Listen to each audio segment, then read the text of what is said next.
Avec ses boulevards et ses rues bien aménagées, Yamoussoukro, capitale politique de la Côte d'Ivoire, est une cité où il fait bon vivre. Dans cette belle cité, malgré l'affluence des visiteurs, la circulation est toujours fluide. Hélas, ce décor paisible déplaît à certaines personnes. Ce décor fluide agace certaines personnes. Et oui, ce décor limpide embête, dérange, contrarie certaines personnes. Elles ont donc décidé de perturber le trafic, occasionnant des embouteillages monstres. Pour observer cette situation dégradante dans la ville du père fondateur de la Côte d'Ivoire, il faut attendre les mercredis et les vendredis, jours de marché. Quel tableau sombre, quel décor triste et malheureux. S'il vous plaît, nous sommes à Yamoussoukro, la capitale politique de la Côte d'Ivoire. Ici, l'indiscipline de ces commerçants laisse à désirer. Ces commerçants qui ont choisi librement d'étaler leurs marchandises sur la chaussée. Difficile et même très difficile de circuler à cette heure de la matinée sur cette voie à cause des vendeurs ambulants et des commerçants installés sur la chaussée, au vu et au su de tous, y compris les forces de l'ordre qui, visiblement, sont affaiblies face à cette situation. Elles n'en peuvent plus. Elles sont obligées de baisser les bras devant cette problématique qui n'émeut personne. Nous les chauffeurs, chaque mercredi, on a du mal à travailler et à avoir notre recette. À cause des vendeuses qui viennent au bord. Et puis embouteillage. Embouteillage, vous avez dit. Et oui, c'est récurrent. D'ailleurs, les usagers de cette voie sont unanimes. Ici, le désordre règne en maître. Bon, je crois qu'il y a un désordre un peu, vu que avec le marché, le trottoir même est déjà occupé, pour ne pas dire les différentes chaussées sont occupées. Et pour nous qui avons les différents véhicules, on a vraiment du mal à passer à cause du fait que, bon, avec les chaussées rétrécies, c'est vraiment compliqué.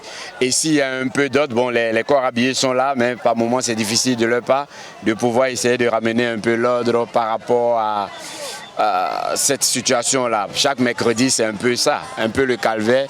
Nous qui passons, qui traversons de la voie pour aller de l'autre côté sur la route d'Oumé, c'est vraiment compliqué. Bon, je ne sais pas comment ils pourront faire pour régler cette situation.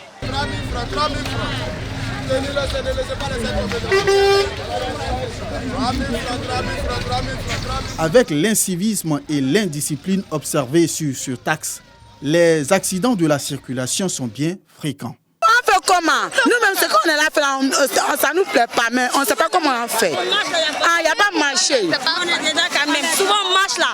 Voiture marche sur notre pied. Pour demander pardon, même, c'est un problème. Mais on vend quand même, parce qu'on doit vendre. Si on ne vend pas là, ça ne va pas. La dernière fois, même moi, je partais là-bas. Voiture, il y avait barrage là. Voiture là, client a fermé net là. Ça a pris sa peine là. Il y a un coup derrière, ça taxi là net. Il ne veut pas. Il dit, ah, ma chérie, c'est jour d'ouvrable. Que donc ça ne va pas. Il lui a demandé pardon. Il a qu'à garer, il a retiré. Il dit que ça n'arrange pas. Donc dès qu'il partait, il a arraché. Tu les pieds parti avec ça. C'est quoi, mais on fait comment? Mais notre vie sont en danger là, mais on vend quand même parce qu'on a besoin d'argent. On ne doit pas compter sur les parents, on doit être indépendant. Donc du coup, on vend ou on fait comment? On a besoin de vendre. Donc du coup, notre vie, c'est risqué, même quand tu suis sur la voie là, même c'est tellement risqué que tu ne sais pas quoi faire. Souvent tu passes là. Moto, il ne te regarde pas. Voiture, encore pour moins. Donc du coup, on sort, on est dedans, même si on met notre vie en danger. Mais on fait comment? On a besoin d'argent, donc du coup, on est dedans. Vous êtes dedans, on le sait, vous êtes dedans. Alors, pour de l'argent, vous êtes prête à perdre la vie. Que c'est malheureux. Sur cette route, le danger est permanent, mais personne n'ose lever le petit doigt pour agir. Cette situation infernale n'interpelle point les forces de sécurité, encore moins la police municipale, dont la seule vocation ici est de se faufiler entre les étals au beau milieu de la chaussée pour vaquer à leurs occupations. Que dis-je, pour encaisser leur argent. Cela sans gêne et sans inquiétude. Dans ce capharnaüm, la mairie trouve quand même le moyen de collecter au passage ces taxes.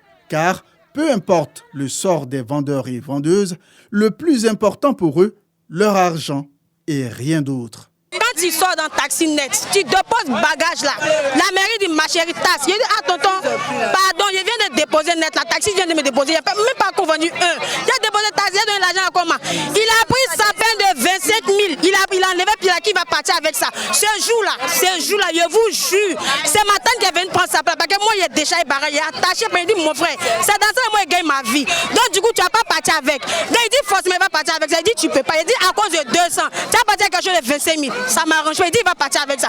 On s'est battu.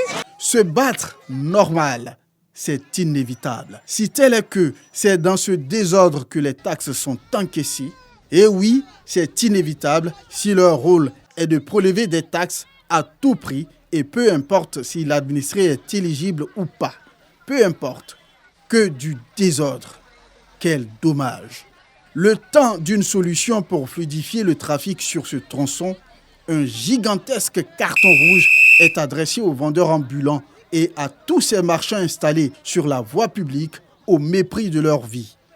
Un immense carton rouge est aussi adressé à la mairie de Yamoussoukro et aux autorités compétentes de cette localité qui ferment les yeux sur cette situation qui n'a que trop duré.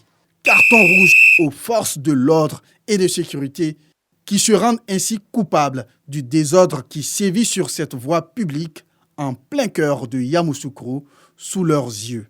Et dire que nous sommes dans la capitale politique de la Côte d'Ivoire, village de feu Félix Houphouët-Boigny, père fondateur de notre beau pays. Commune de Bingerville, 10 heures. Dans cet entrepôt, Draman exerce en tant que grossiste de ciment. Il ignore la décision du gouvernement quant à la baisse du prix de la tonne du ciment de 7 000 francs CFA. Actuellement, à l'heure là, le ciment, il n'y a pas un prix fixé. Toujours dans le district autonome d'Abidjan, cette fois-ci à Songon, Ahmed, un détaillant, applique déjà le prix de la tonne du ciment conformément à l'arrêté interministériel. Moi, j'ai fait l'engros à 90 000. Donc, un paquet, deux paquets, fait à 4 500. Voilà. Bon, souvent, il y a les clients qui viennent et disent non, c'est diminué. Bon, nous, c'est à 88 000, souvent même 85 000. Voilà, c'est un peu ça. En fait, avec les 85 000, 88 000, là, je crois qu'il reste fait ça. Ali, quant à lui, est responsable d'une entreprise immobilière et possède un magasin où il vend le ciment au détail. Nous sommes semi-distributeurs. Nous, on prend avec eux dans nos camions, on vient distribuer ici. On vend ça, on donne ça les petits détaillants qui fabriquent briques, ceux qui construisent, comme le monsieur qui vient d'arriver ici pour acheter une tonne de ciment avec moi. C'est comme ça. Si l'État vraiment diminue, vraiment, ça va nous arranger. On attend ça, on souhaite que ça se passe au pays dans les meilleures conditions aussi. Cette réduction me va droit au cœur parce que ça va nous permettre d'augmenter le chiffre d'affaires, aussi de pouvoir construire et œuvrer beaucoup dans l'activité, dans le domaine du bâtiment. Nous mettons le cap sur la commune du Plateau, précisément au ministère du Commerce, qui rassure sur la baisse du prix. Il s'engage à mener la sensibilisation. Et nous avons donc observé que depuis un certain moment, le marché international, le prix du clinker, qui est donc le principal entrant du ciment, a chuté.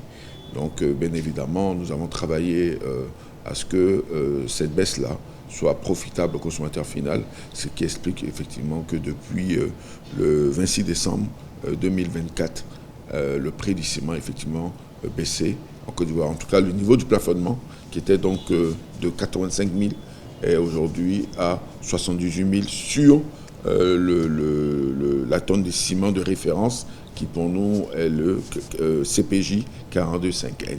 Il y a un ensemble d'actions de sensibilisation qui sont menées pour permettre donc à tous les acteurs de se mettre à niveau. Je pense que cette période de sensibilisation, donc nous sommes en plein là-dessus. Nous avons constaté déjà, les premiers résultats sont probants. Au niveau des usines, la quasi-totalité des usines ont déjà donc réajusté leur prix. Donc ce sont venus donc au niveau du prix de l'arrêté interministériel du 26 décembre.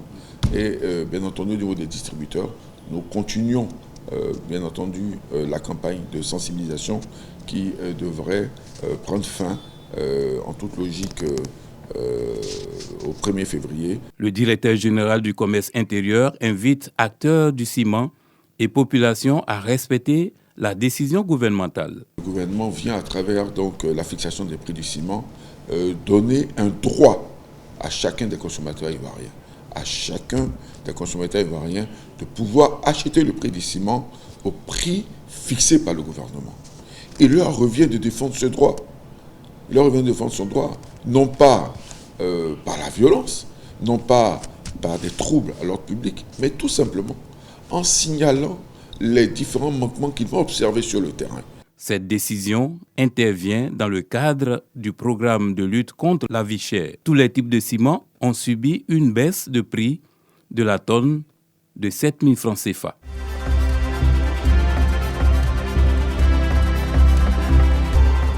À Bobo Akeikwa, c'est ici que vit Karidjatou Dambélé, atteinte du cancer du sein.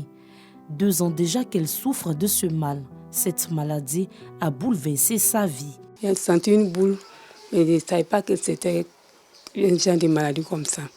Donc, tous les jours que Dieu fait, je touche. Je demande à les gens, je dis, ah, il y a un figurant qui est sorti sur moi, mais ça c'est quoi? On dit, il faut mettre les trucs dessus, peut-être ça va passer. Mon sein est devenu plein, c'est devenu grave. Karidjatou n'arrive plus à suivre son traitement, faute de moyens financiers. Même les antidouleurs qui la soulageaient, elle n'en dispose plus. Actuellement, oui, je suis assise là même, je suis en train de parler avec vous là. Douleur là, ça me fatigue. Je ne dors pas la nuit. Chaque jour que Dieu fait, je vomis seulement. On nous a demandé 2 millions, que de payer 2 millions.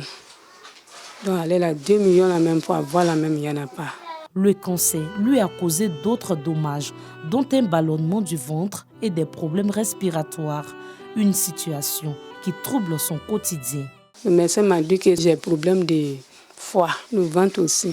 Si l'eau est trop dans le sein, là, ça rentre dans le ventre. Abattue, désespérée et fragilisée, Karidjatou ne sait plus à quel sein se vouer. Avoir un repas quotidien est une équation difficile à résoudre. Actuellement, où je suis là, c'est que je ne dois pas manger là. Je n'ai rien pour préparer ce que je dois manger. Donc, je suis obligée de manger ce que les autres là mangent, plus que j'ai faim. L'eau que je dois boire là, tout ça là, ça n'y a pas. Mais plus que je n'ai rien là, je bois l'eau de robinet. Je demande à l'État de m'aider, parce que je n'ai rien. Rien. Son seul réconfort est le soutien de son frère aîné chez qui elle vit et ses voisines du quartier. Même quand on la voit comme cela, me fait tellement pitié parce qu'il n'y a personne. Quelqu'un même qui avait honte avant, mais elle est obligée de demander maintenant partout. Le quartier a apporté bien sûr sa solidarité, mais c'est combien? C'est pas facile. Karidjatou, âgée de 42 ans, mère de 2 enfants, croit fermement en sa guérison, mais elle plaide pour une aide de bonne volonté.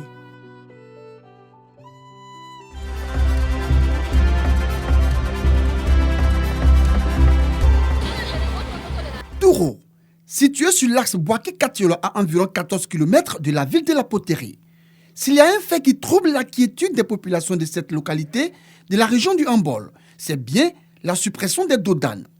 Ici à Touro, les véhicules traversent le village à vive allure. Chauffeurs de cars, de remorques, des véhicules personnels passent ici comme s'ils étaient pourchassés. Que dire des motos? C'est pareil. La vitesse et les dépassements font partie de leurs habitudes, ce qui n'est pas sans conséquence. On enregistre régulièrement des accidents de la circulation à Touro. Pour preuve, la petite Chienfungo, élève en classe de 6e dans un collège privé du village, en sait quelque chose. Elle a été récemment victime d'un accident qui a failli lui ôter la vie. Et cela, une semaine après la suppression de ces ralentisseurs sous forme de bosses dans le village. Elle porte encore les stigmates. Une main presque fracturée. Comme maman va au bord de la route, je venais venir derrière maman. Donc, je voulais traverser. Il venait en vitesse. Il m'a coincé sur ma main. Les témoignages sont légion. Les accidents font désormais partie du quotidien des populations de Touro. Le mercredi, il y a des jeunes qui ont fait accident. Ils étaient sur moto. L'autre est mort sur place. L'autre, en tout cas, son pied est cassé. En tout cas, présentement, le soin à la maison, que ça ne va pas. Les enfants traversent par là le col. C'est dangereux. Au moins, s'il y a 2 dalles, avant que les voitures viennent, ils ralentissent un peu avant de monter. Aujourd'hui, les populations de Touro n'ont qu'un seul et unique vœu, le retour des dodanes ou des bandes rugueuses. Quand il y avait dodanes, quand les camions viennent tout doucement, dans les villages, il n'y a pas trop de circulation comme ça. Mais plus il n'y a pas de dodanes maintenant, là, quand les camions viennent en flèche, alors ça ne nous arrange pas. On n'a qu'à replacer. Les dodanes, c'est ce que nous on veut.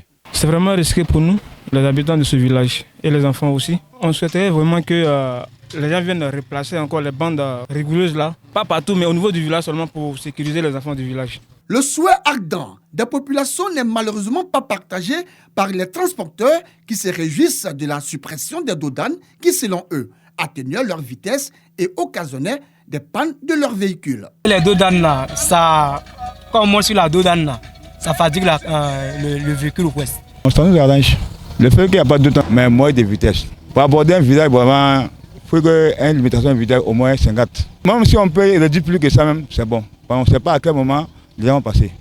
Désormais, sur l'axe Boaké-Korogo, les usagers ne feront plus face aux dodanes. Cependant, si leur suppression permet aux automobilistes et transporteurs de vite regagner leurs destinations respectives, la prudence reste de mise, surtout en traversant les villes et villages situés en bordure de ces voies équipées.